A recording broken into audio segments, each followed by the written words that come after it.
Good morning, everybody. Welcome to the Flow Show. It is Pinch Punch, first of the month, 1st of October, which reminds me I didn't get the family this morning with the old Pinch Punch. So I have to keep that in reserve when they get home from school, when the kids get home from school. Bit of a tradition in our house, waking people up. Anyway, first of the month, we may still have some remnants from end of month stuff, new months stuff, new quarter flows coming in, so be prepared to see maybe a little bit of fixed action later on. We've already seen some this morning by Mr. 8 a.m. man. Took euro for a little ride up to near 117.80s, and then took it all the way back down again. So there's some stuff still going on. Right, let's get stuck into all the data. That's where we're going to kick off. And the BOJ's all-important Tankan survey, which they speak about a lot as being important for policy. Some of this is pretty much all Q3 numbers. Sorry, let me shut my squawk off. Yeah, so a lot of it is Q3 numbers. And on the whole, not too bad. Big manufacturers saw sentiment at the highest since last December, but small manufacturers had the lowest sentiment since September last year. It's a little bit mixed on the components, but as you can see, large manufacturers coming in as expected, although some expectations were to rise to 15. It came in up over last month anyway. Also, non-manufacturers, or some of the diffusion indexes, as they call it, going up as well. Those non-manufacturers or smaller firms coming in at 34, so that was unchanged, but was expected to dip back. Small manufacturers, as you say there, still looking pretty weak. At 1 was expected to rise to 2. So as I say, overall, the numbers aren't too bad. Could be worse, I think, is what we can take from that one. So there's no real worries there for the BOJ. And we did get a BOJ official talking after that number, saying that the uncertainty of US tariffs has subsided since the June Tankan, but not fully dispelled. Firms are still assessing the earnings impact. We also got the PMI, final PMI from Japan. I think it's a final, or it could just be the first one. Came in at 48.5, so not as bad as expected, but still negative over last month's 49.7.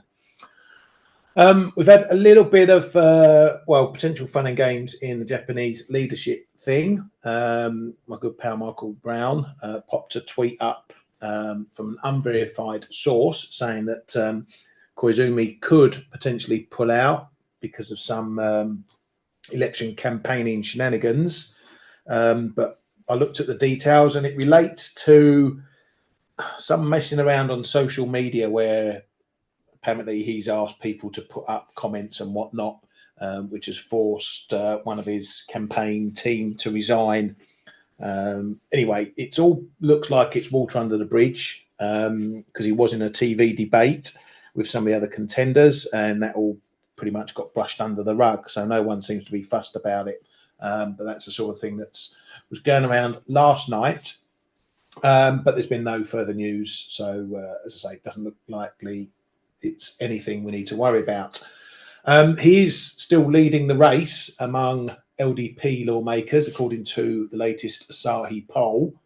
Now, there's two relevant polls, shall we say. There's one amongst LDP lawmakers, and there's one amongst LDP supporters. The supporters poll has Takaichi ahead, but the lawmakers poll has Koizumi ahead. So there's, if anything, it looks like it may go to a two-way battle between those two. But in the lawmakers poll, Hayashi is actually second and Takaichi's third. So it's all going to come to a head this weekend, one way or another. So all the conjecture and speculation will be ending this weekend, whatever happens. One of the main opposition parties, the DPP, their leader Tamaki, says that ETF sales could fund government spending and that the BOJ should offload all ETFs within 15 years. UEDA has set a loose 100-year timeline. Well, that's how long it will take at their current pace to offload the ETFs, which is somewhat longer than the 15 years this bod is asking for. Over in data from this morning, it's manufacturing PMI day, whether that's new or finals. Spain is a new one. They went backwards 51.5 versus the 54.3 previously. Swiss, they went backwards as well. Italy, shock, went backwards. They came in at 49 from 49.9 expected. So they moved from expansion back into contraction. France confirm that they remain in contraction after that 48.1 flash. They managed an improvement to 48.2. Whoopee! Cancel all strikes. Germany saw a bit better improvement. They went up a point to 49.5 from 48.5 flash, but that's still below last month's 49.8. Even the Greeks went backwards. That's still going on holiday again. And you can see activity dropping there to 52. Norway, I might as well read them all out. Norway, little improvement, 49.9, just below that expansion level. The Eurozone number, 49.8, again confirming the loss and back into contraction. UK, all unchanged, 46.2. That was a flash. That was August number. So no change there, still looking crap. We had Eurozone CPI out as well, all coming in as expected. Core staying at 2.3%. Headline CPI rising to 2.2 as expected. Nothing there that will worry the ECB too much. But if it keeps going up, then they'll start to worry about it a bit more. They're all very complacent over there that they've won the battle on inflation on either side. We'll have to wait and see. Germany, things are looking rosy over there for engineering sector. According to the VDMA, engineering orders fell 7% in August year on year. That was versus a positive 4% in July. Domestic orders were down 5% versus flat previously. Foreign orders were down 8% versus a prior gain of 7%. So all going backwards over there.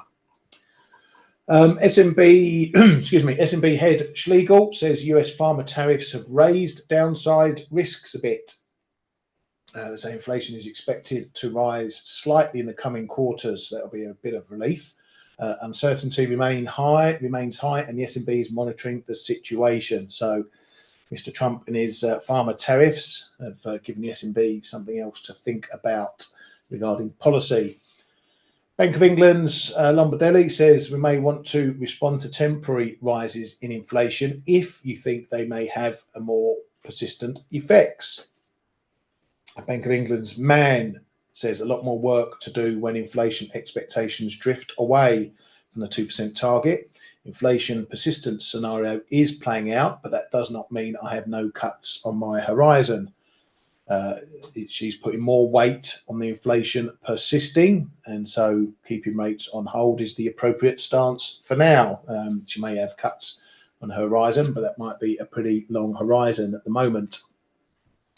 BOE's Breeden says the recent hump in inflation is unlikely to lead to additional inflationary pressure, so slightly going against what Mann's just said. The underlying disinflationary process appears to be on track, but policymakers face a balancing act. Significant rise in household inflation expectations since the recent 2024 lows has given me some pause for thought.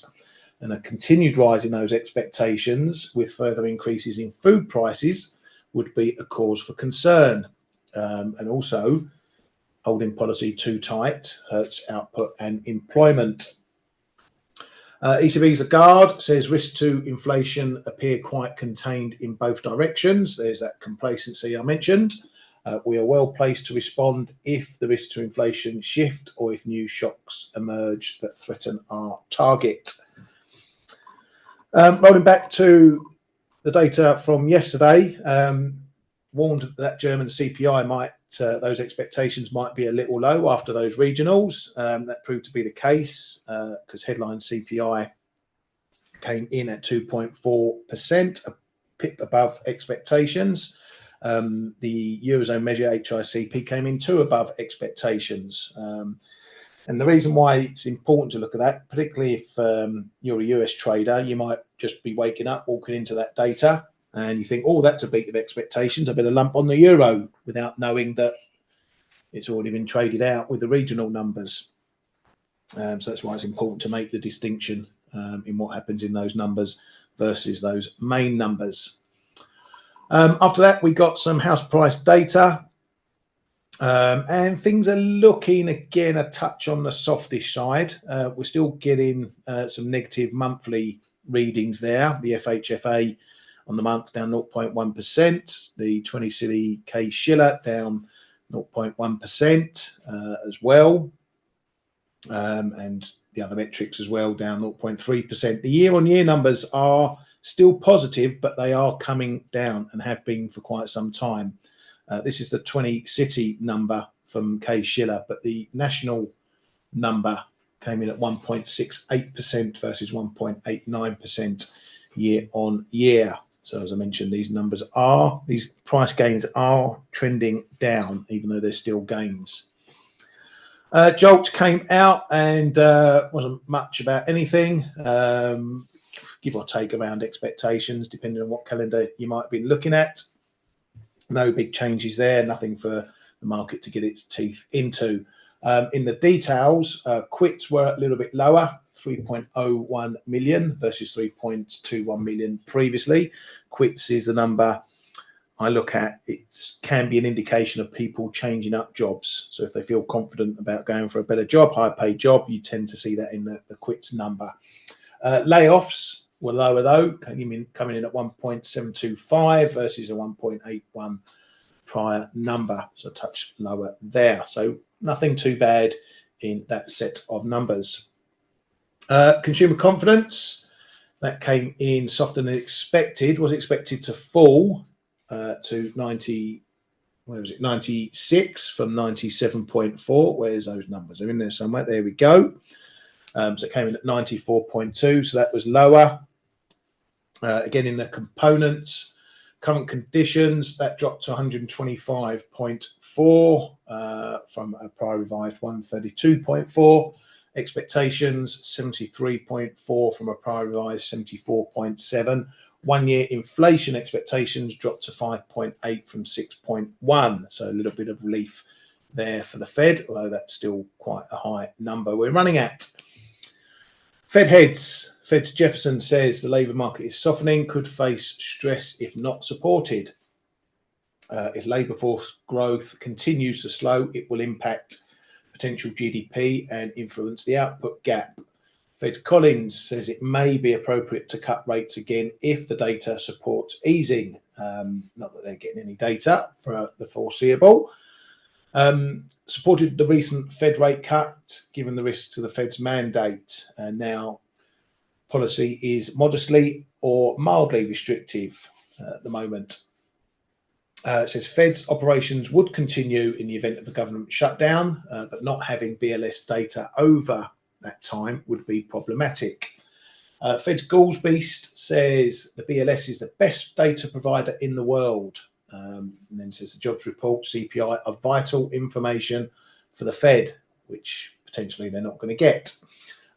He says the lack of BLS data due to the shutdown will have an impact on the Fed. And this is the stuff we do need to be paying attention to, how all this shutdown, if it lasts, how it's going to impact the Fed. Will it cause them to go on pause, or will they just carry on regardless? He says we'll need to turn to alternative data sources if US reports are suspended during the shutdown. Fed's Logan says monetary policy is likely just modestly restrictive, says there's limited room for additional rate cuts. and the Fed should proceed cautiously on further cuts. So none too dovish there. So we're in the shutdown. That happened midnight last night. No 11th hour deals. Trump's still banging the drum that a lot of employees may be let go during this shutdown. He also says we can do things in a shutdown that are irreversible, and says that the Democrats are taking a risk and we can cut benefits. Now that's potentially the next sticking point. There's another deadline to come in December to do with benefits and payments and all other stuff. So if this shutdown isn't sorted out by then, that's another potential crunch point that we may have to deal with. So as it stands now, we're not getting any more government data. It might be delayed, it might come out later. We just don't know. We should assume, excuse me, we should assume that we're not getting nothing out from that anymore. But today we do have ADP, and then we get ISM and the S&P manufacturing as well. So that's data's coming. All the private data will be released as normal, but things like construction spending probably off the cards, and other stuff like that. Even the CFTC reporting that we get on a Friday night, the positioning, that's affected by that as well, because it's done by a government body rather than the exchanges themselves. Well, they give it to they do the numbers, but they give it to the CFTC. So that's out the window too. I'm not even sure if we get those oil inventories, as they are, well, they are a government agency, so we're probably not getting them as well, but I'll confirm that. So a lot of stuff is coming off the calendars anyway. We will still get Fed heads, unfortunately. They'll be speaking, all Fed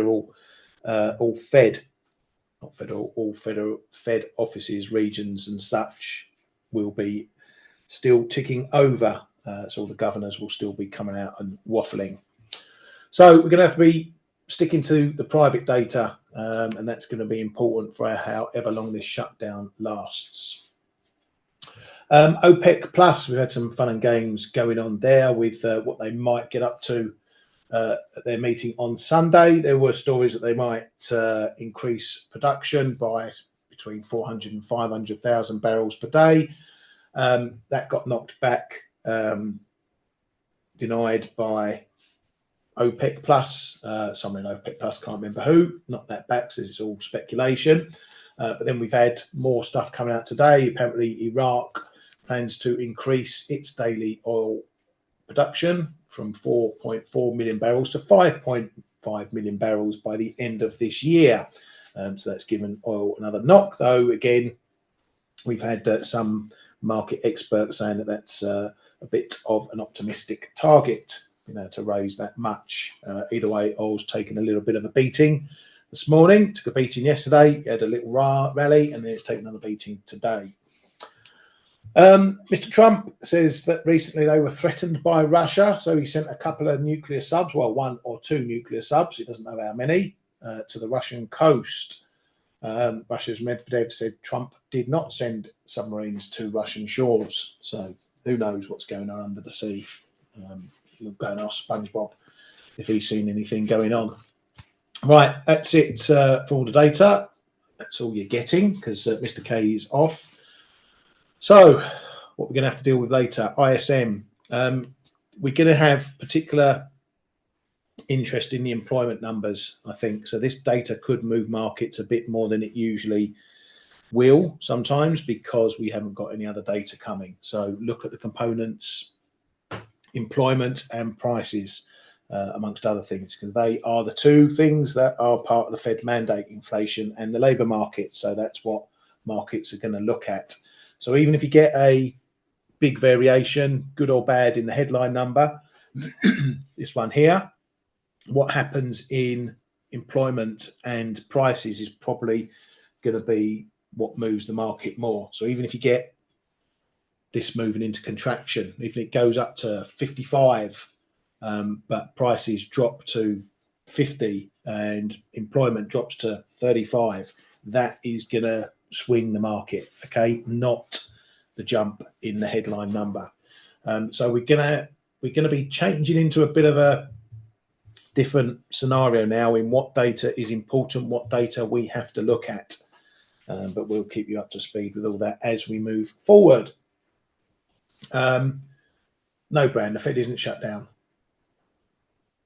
The Fed is open. All the Fed heads are open. Whether they produce things like their GDP nows, I don't know. Not that I care too much about it, but no, Fed heads are at their desks because there's still stuff to be done. It's at the moment, it's only stuff like government agencies producing data, parks, park rangers and all that sort of stuff. Largely unimportant things that are being shut down. But you're an American, you should know what's being shut down in your own country, mate, more so than me. Right, let's get cracking into what's been going on. I'm going to start on the euro. As we mentioned, we've been turning around this 117.50 level a bit, trying to make a decision whether we're staying above, below. We got this little run up this morning. I've got to look at the clock. That looked like a typical 8 a.m. man move, which is when the models come online and react to whatever happened yesterday. And there may be some end of month remnants in there, as I say, new month positioning going on flows. So we've got a little rally to near 117.80, and then that reversed all the way down to the 40s, and then we flip back up, and then we flip back down again. So this one looks like it doesn't know what it wants to do at the moment.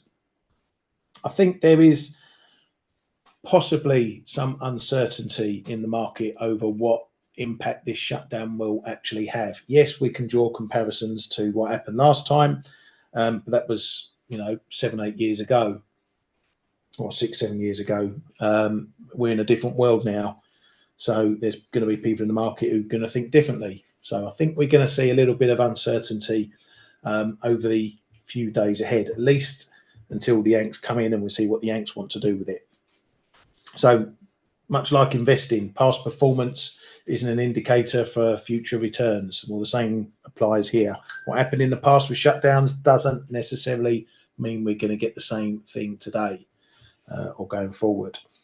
The reality is it's all on the clock, okay? The longer it goes, the more antsy the market's going to get about it. The more worried it's going to be. What's the Fed going to do? What's the data doing that we don't know? So it really is all just a time frame thing. Okay, if we're over it by next Wednesday, then we can all get on with our lives. But if we're getting into next month, if we've crossed 35 days in the last one, if it is dragging on, then we're going to potentially see a different situation for markets. I wouldn't say starting to panic, but markets don't like uncertainty. So yes, it will look at all the other data points, but it will still have in the back of its mind what is the real stuff what's going on with the real stuff. And then we've got this job situation with Trump. Is he going to fire another load of workers? We're still waiting to see how many workers are going to actually be fired from earlier this year. And that was due to drop in one of the NFPs this month or next month. So even when we do start getting the data, it's going to be a whole big mess anyway. Long story short, I don't know what to do with it. The market doesn't know what to do with it. We just have to wait and see and trade the levels. So for the euro, we've got this support area down at 117.25, 30s, whatever you want to call it. Goes back to this area here. It does go back a bit further, but just in the short term, we've had a bit of support here recently. So that's one of the levels to keep an eye on. If we're breaking under there, then we're probably heading back down towards the low 117s.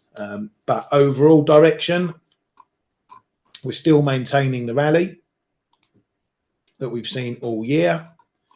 We're not even pulling back close to the 38.2. So this is just a minor pullback at the moment. But this 117.50 is becoming a bit of a key level because we aren't managing to stay above it now, and we're spending more time below.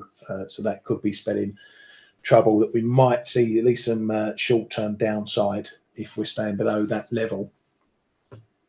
The yen is still getting a bit of a shoe-in. Well, yen pairs are getting a bit of a shoe-in, I should say. The yen is strengthening quite significantly. I don't know if this is wholly part of, you know, end of month flows, or we are firmly in the orbit of the Japanese election. The fact that Koizumi is looking to be a front runner might be appeasing markets somewhat from the more yen bearish Takeichi. Again, we won't know any of that until we get to the weekend. We have had a small break under 147, and I have added some longs into there.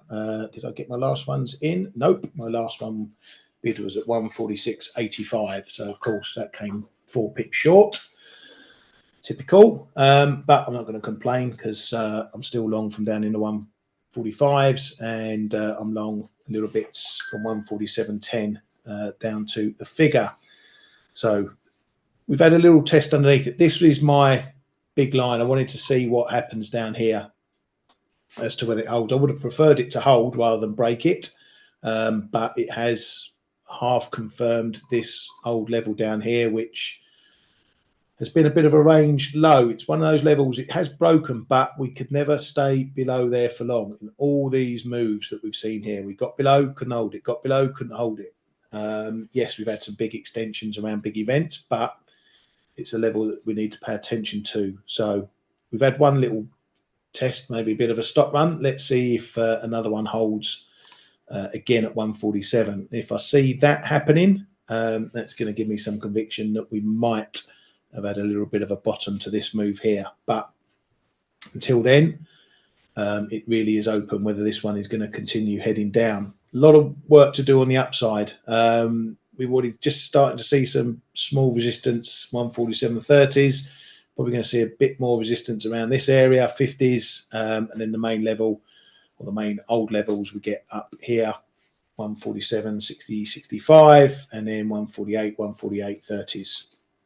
So we're looking weak, but this is a big level when we've hit this many, many times before and seen a bounce. So it looks, on paper, it looks like a reasonable stretch point, but we shall see. Cable, I know you guys and girls like to look at that. Let me come here a bit. I can get rid of that fib now because we've blown it all to smithereens.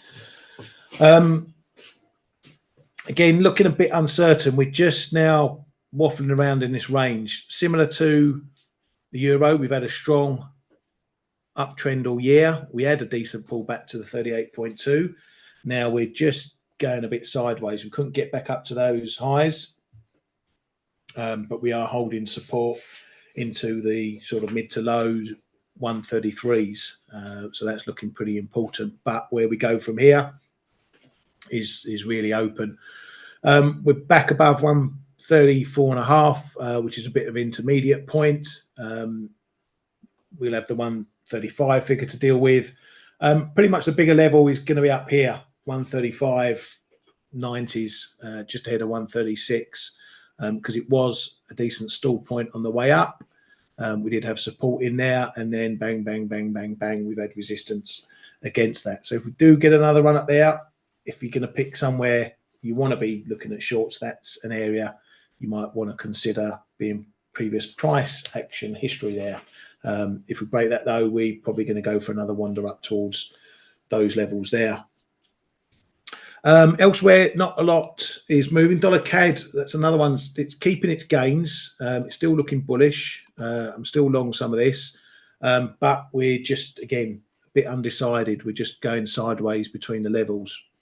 139s, 25.30s. We're just pinging between there at the moment. So a bit of uncertainty again in here.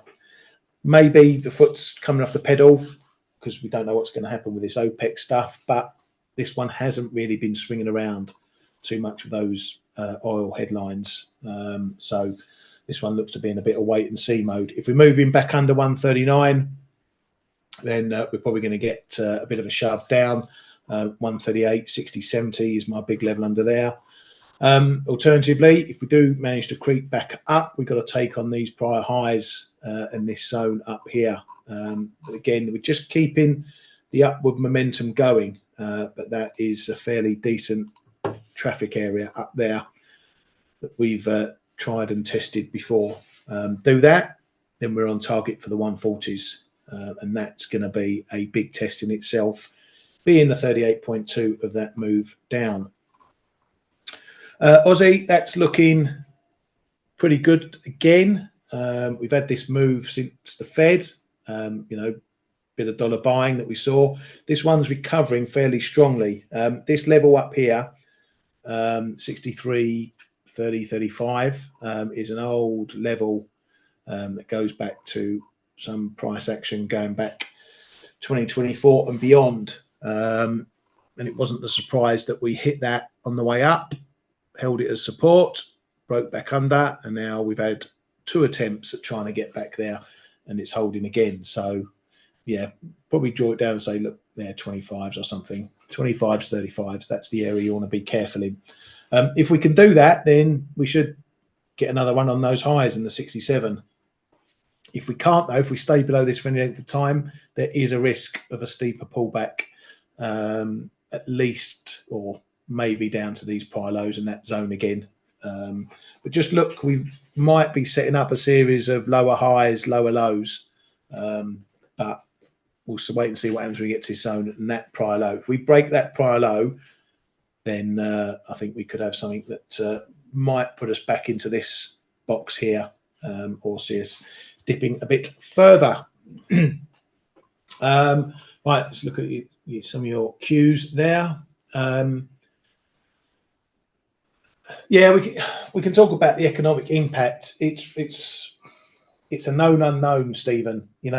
I keep mentioning that people are saying, oh, it's not going to impact GDP too much, and this and that and the other, and things do recover. So even when the economy has taken a hit, it's recovered, because it's like a light switch. One minute you've got no business, the next minute you've got all that business, and everyone's playing catch up.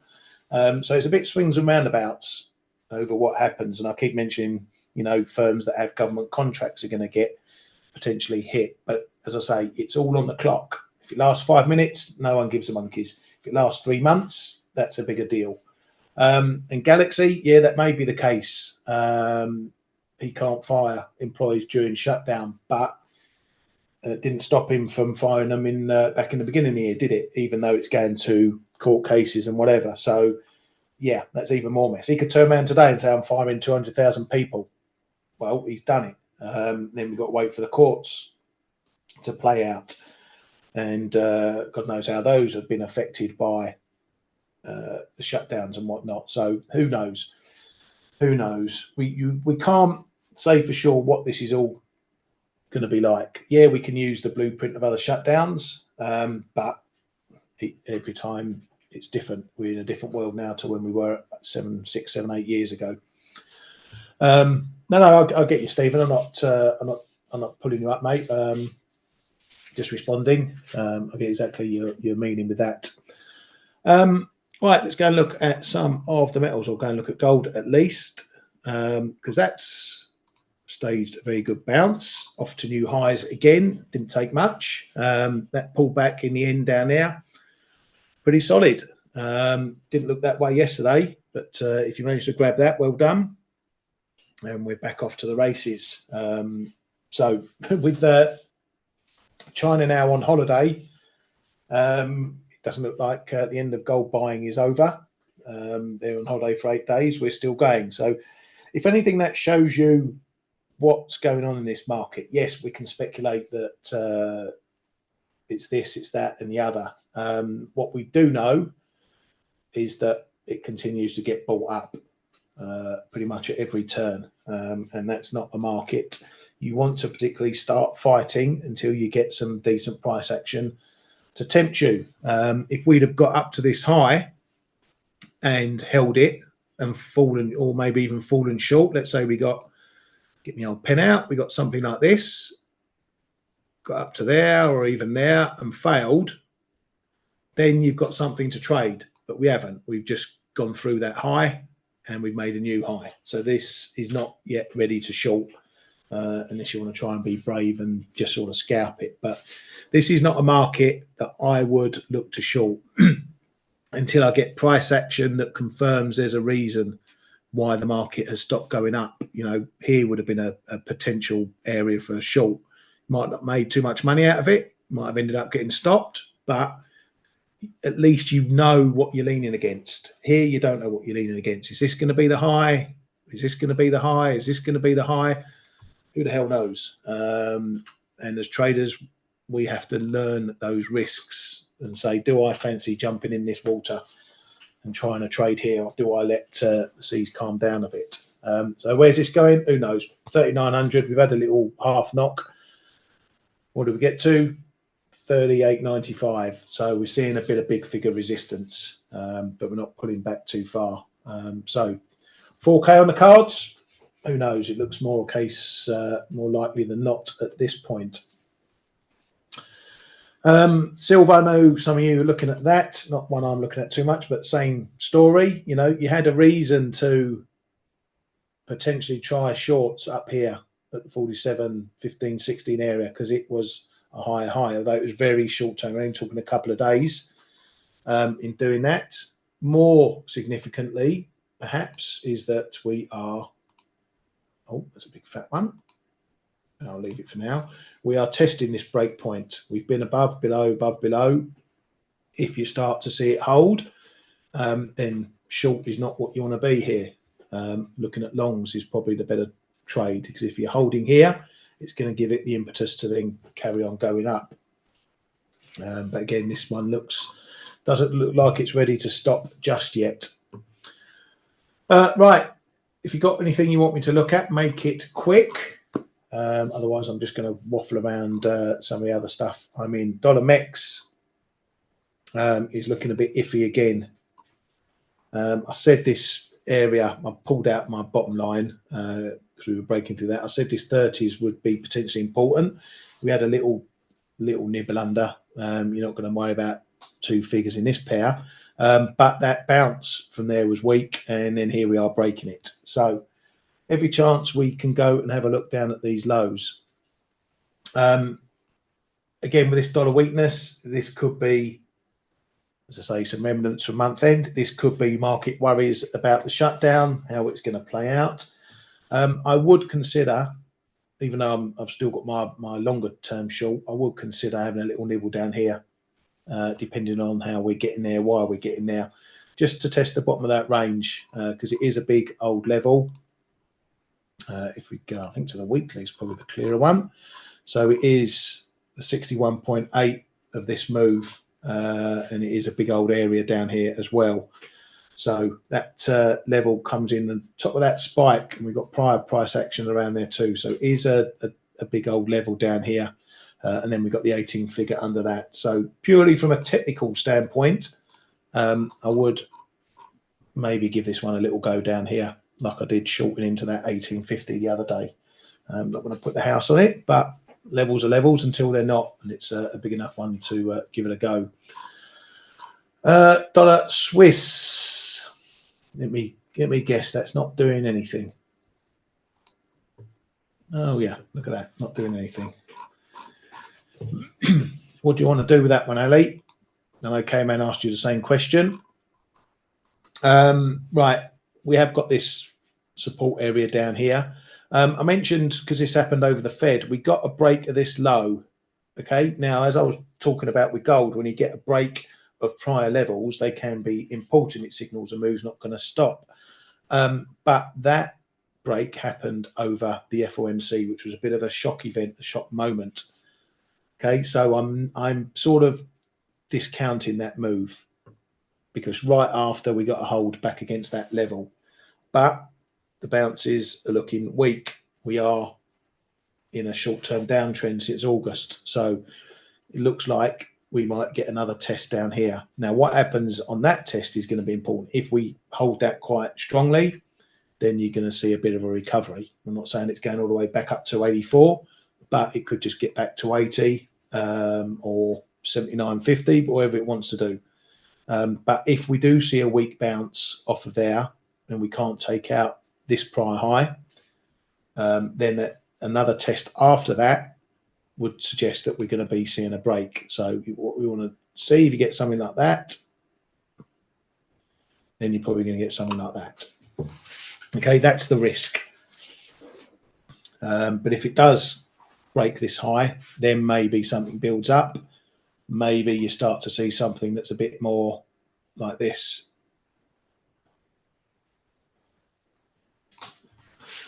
So there's several possibilities, but at the moment, just have to wait and see. This is going to be your area down here, Ali. What's strengthening the dollar? Nothing strengthening the dollar, mate. It's looking weak. Well, depending on where you're looking. We've seen a bit of dollar strength in various pairs. If you look at dollar yen, we're not seeing any strength there right now. It's still looking weak, but then that could be more of a yen move because yen pairs are still getting caned. So euro dollar coming down doesn't necessarily mean it's a dollar move. It could be a euro move. This euro yen with such pressure could be dragging down euro dollar. Okay, so that's why, as always, you need to look around, need to look at the crosses, see what winds are blowing. But it is looking messy. Okay, I can't look at something and say, oh, this is dollar strength, this is euro weakness. It's all a bit of a mix. Brian, you want to look at those tens? Good idea. Let's have a look what's going on there. Again, not a lot going on. We're still between these two levels, 4 and 420, holding up near the top end. So you would potentially think that the dollar might be looking a bit stronger. But as I've just shown with dollar yen, we've got a big disconnect at the moment. Big disconnect with yen and yields. Okay, so something else is going on. The market is going on. Liz, Aussie CAD. Bloody hell. I've got Aussie CAD in here. I'll put it in down the bottom in where I don't go very often. Let's put it up here. Did look at it the other day, didn't I? Let's have a look, see what's going on. That's right. So we were looking at these levels, couldn't quite get down to that 90-40s. This is your important one. We're having another break. We had one break, failed. We're having another break now. You want to, again, you just want to wait and see if it starts holding. Okay, if it can't hold and comes back under, then watch this low here, 91.80s. If we fail here, break that low, then maybe we're going for a wander down, back a bit lower. But we've had this move, tried to hold. It can't yet do that. So if you're long below, great. Then you're in a strong looking position. But you've got a decision here. If we can't hold this area, do you take some money off the table? Because as I say, we've tried and can't hold a break above it. Or is this the one that goes? And if this is the one that goes, then you're going to get some decent profits on the way. What was Fred asking?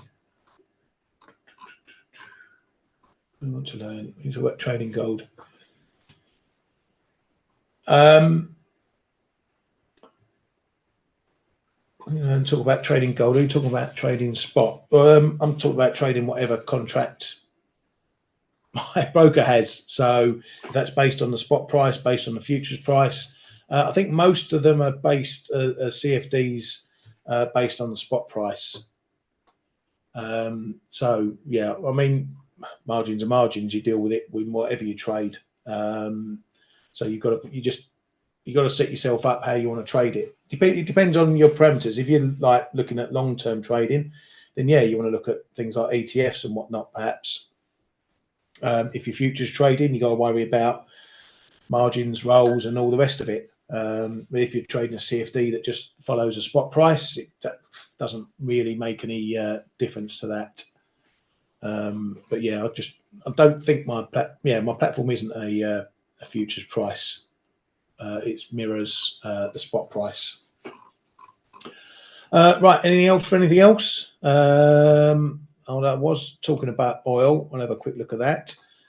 I am having a little try down here against this support. Now, this is Mark's going to tell me off. This is a continuous contract, which I just mainly use for charting purposes more than anything else.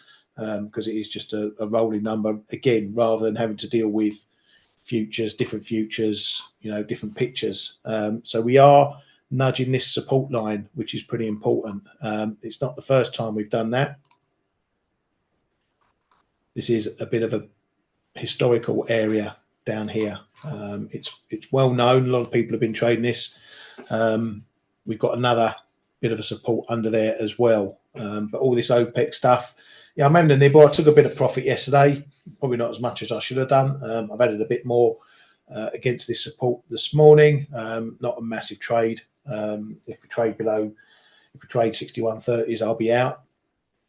But yeah, I'm just playing again another technical level down here, and let's see what it does. Right, I'm going to call that a day, folks. We've got plenty to look forward to today, no doubt, when the Yanks get in and all the politicians start jumping up and down over the shutdown, and we get to find out exactly what mess we're going to be dealing with. So take care. We move from one bit of uncertainty a month end, quarter end, into shutdown uncertainty.